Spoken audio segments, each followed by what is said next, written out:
Le ministre de l'Intérieur attendu de pied ferme à Toulouse. Aujourd'hui, on en parle avec notre invitée Christine Didier-Martinez. Oui, Didier-Martinez, bonjour. Bonjour. Secrétaire régional unité SGP Police, Toulouse en 2014 a fait plus que jamais la une des journaux dans l'actualité pour des actes de violence, mais aussi de règlement de compte sur fond de trafic de drogue. Toulouse, 4e ville de France, est-elle en train de plonger en matière d'insécurité, Didier-Martinez ? Mais à l'évidence, l'actualité le démontre chaque jour davantage. On a vu depuis la rentrée particulièrement une montée en puissance des vols à main armée, des agressions physiques à des personnes, et puis cette vague effectivement de manifestations successives, consécutives, pour en arriver à décembre au plan anti-hold-up dans un contexte, on l'a vu au niveau national par exemple, de vigilance accrue par rapport à des actes isolés de terrorisme certes, mais Toulouse étant particulièrement ciblée et sensibilisée à ce genre d'affaires, nos collègues policiers sont particulièrement contraints et malmenés ces derniers temps. Voilà pourquoi nous attendons beaucoup de cette visite du ministre aujourd'hui. Est-ce que vous savez s'il doit annoncer, s'il vient comme ça, juste avant le réveillon de la Saint-Sylvestre, annoncer des renforts pour la police nationale, des renforts que vos collègues attendent et réclament depuis des mois ? Des mois, voire des années. Il est vrai que la situation toulousaine ne cesse d'empirer, dans la pénurie d'effectifs en particulier, puisque pour lutter contre l'insécurité, il n'y a pas de secret, c'est avec de l'effectif policier que ça se passe. Les méthodologies de ZSP ou autres, si elles ont la démonstration d'une efficacité très limitée par une méthode précisément, c'est sur le terrain qu'on concrétise l'efficacité de la police, tant sur les appels 17 et l'intervention, la réactivité, l'occupation de voies publiques, que pour mener des enquêtes, c'est-à-dire de l'investigation, avoir des dossiers, les présenter au tribunal dans des délais raisonnables et être en capacité de répondre tout simplement aux attentes de la population. Donc, il nous faut de l'effectif à Toulouse pour être particulièrement en phase avec ces opérations, ces dispositions et nous permettre de rendre un service public de sécurité à nos concitoyens, à la population toulousaine de qualité, tout simplement. Vous estimez à entre 150 et 180 policiers qui manquent aujourd'hui, qu'il faut amener en renfort. C'est considérable. Il ne pourra pas vous annoncer tout ça, Bernard Cazeneuve. On verra bien quelle sera l'ampleur de ce qui pourra être annoncé, mais il faut savoir que c'est à la hauteur de ce qui a été perdu, tant au niveau national que local. Depuis 2008, la police nationale a perdu 10 000 effectifs. C'est considérable, mais ça a été acté. C'est à l'heure actuelle ce que nous subissons à Toulouse avec 150 policiers qui manquent réellement par rapport à il y a 4-5 ans, tout simplement. Et on s'aperçoit que la densité de population augmente, l'activité délictuelle, les affaires, les interventions police-secours. Donc il faut vraiment de la présence policière et puis la simple comparaison avec Bordeaux nous permet de déterminer que Bordeaux étant moins criminogène, moins de population, a tout de même 170 policiers de plus qu'à Toulouse. Il y a quand même des décalages qui nous permettent d'argumenter et de démontrer cette nécessité d'effectifs à Toulouse. Oui, mais ce décalage est lié à quoi ? À des couleurs politiques divergentes ou alors à un problème de renouvellement des effectifs ? Je dirais les deux, tout simplement, puisque le renouvellement d'effectifs n'a pas eu lieu à Toulouse depuis 3 ans. Cette ville est fermée à ce qu'on appelle le mouvement général, c'est-à-dire le fait d'envoyer des collègues parisiens, en particulier, en mutation dans la ville rose. Donc ce blocage fait que la réduction d'effectifs est de plus en plus marquée et conséquente et pose un grave préjudice, justement, à ce principe d'occupation de voies publiques, de réactivité. Et nous, nos collègues, ils voudraient bien rendre justement le service public police le plus efficace possible. Et on s'aperçoit qu'il faut parfois prioriser des missions au détriment d'autres. Et quand on a par exemple des procédures à traiter, à diffuser à la justice qui mettent 5-6 mois avant que les auteurs soient inquiétés, ça nous pose à nous en premier lieu un réel problème.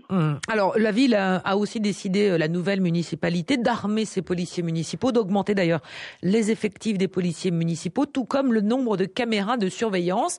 C'est un atout supplémentaire pour vous, policiers nationaux ? Tout ce qui permet de mieux identifier, de mieux être encore une fois réactif sur la voie publique et efficace dans le cadre d'une juste complémentarité, et c'est tout à fait le cas à Toulouse, ça va dans le bon sens, bien entendu. Avec la police municipale, les relations, les rapports ont toujours été en osmose totale, et d'ailleurs cette complémentarité permet aux uns et aux autres d'avoir une efficacité optimale dans chacun de leurs domaines. Il faut persister dans cette voie. Pour vous, c'est des alliés ?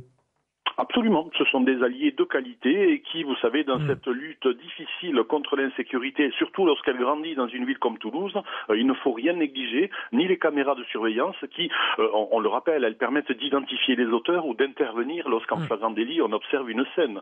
Mais il est vrai qu'à la longue, elles font un petit peu, on trouve les limites de l'exercice, puisque beaucoup de méfaits se produisent hors des yeux des caméras, bien entendu. Alors, autre chiffre ce matin que l'on souhaite évoquer avec vous, Didier Martinez, révélé par nos confrères du Figaro, c'est le nombre de séquestrations qui explose cette année en France. On en compte 8 par jour, 25% en une année. Il y en a eu 2800 tout au long de l'année 2014. Ça concerne essentiellement les grands pôles urbains comme Paris et sa banlieue, bien sûr, mais également le Nord, très marqué par cette forme de violence, sans oublier la Seine-et-Marne, les Bouches-du-Rhône, les régions lyonnaises et les régions toulousaines. Est-ce que aujourd'hui, c'est le taux complet de violence en France qui fait qu'on arrive à ces extrémités-là? Oui, mais c'est une évolution de la société. C'est une société violente, c'est ça que vous dites. Voilà, on constate dans toutes les grandes villes ce phénomène. Alors on parle de séquestration, on peut parler aussi de homejacking. C'est le fait pour les malfaiteurs de pénétrer au domicile avec effraction des gens pendant leur sommeil, de les séquestrer, de les malmener, les violenter pour dérober leurs effets, les clés de la voiture bien entendu et le véhicule. Et même sur la voie publique, tout simplement à bord de votre voiture, des individus avec un scooter et un casque peuvent briser votre vitre, violenter mais vraiment avec une détermination parfois très conséquente le conducteur, le blesser gravement pour voler la voiture, puisque les systèmes sophistiqués de défense des alarmes de maison ou de voiture ne permettent plus d'user d'astuces. C'est avec violence et avec la gravité de ces gestes-là que se commettent les infractions. Mais comment lutter contre ça, Didier Martinez ?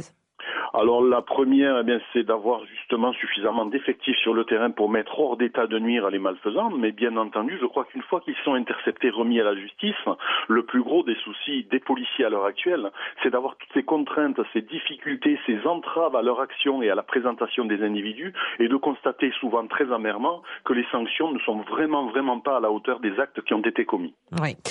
Dernière question avec vous. On est à 3 jours du réveillon de la Saint-Sylvestre. Est-ce qu'à Toulouse comme ailleurs, d'ailleurs, les choses vont bien se passer? Vous craignez, vous redoutez ce réveillon?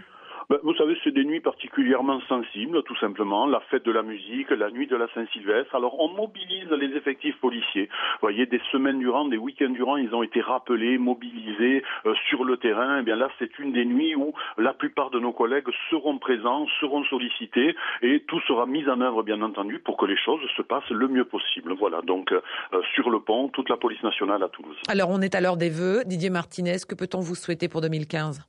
Écoutez, beaucoup d'effectifs à Toulouse, ce sera une chose des plus importantes, et puis que justement l'actualité ne fasse pas trop parler de nous, parce que l'année 2014, vous l'avez dit, a été particulièrement marquée.